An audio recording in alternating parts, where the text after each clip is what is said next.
Shalom Aleichem. Puji syukur kepada Tuhan kita Yesus Kristus. Kita telah memasuki masa merayakan Natal. Semoga damai, sukacita, dan kebahagiaan Natal senantiasa bersama kita yang merayakannya dan selalu membangkitkan semangat menghadapi setiap keadaan.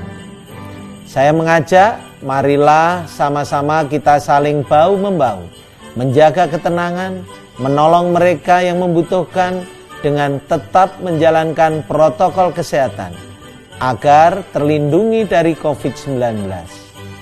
Jangan biarkan COVID-19 merajalela.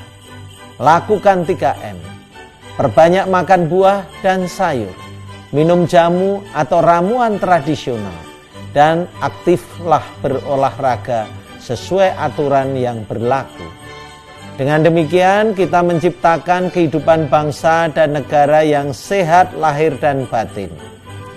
Matius 1 ayat 23 berkata, anak darah itu akan mengandung dan melahirkan seorang anak laki-laki, dan mereka akan menamai dia Immanuel, yang berarti Allah menyertai kita.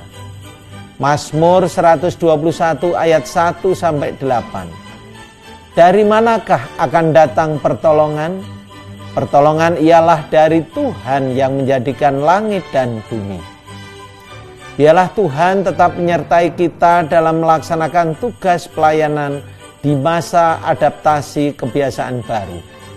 Dengan penuh ucapan syukur, saya, Terawan Agus Putranto, Menteri Kesehatan Republik Indonesia, mengucapkan selamat merayakan Natal 25 Desember 2020 dan selamat menyambut Tahun Baru 1 Januari 2021. Tuhan Yesus memberkati kita semua. Salam sehat, sehat Indonesia, bersyukur.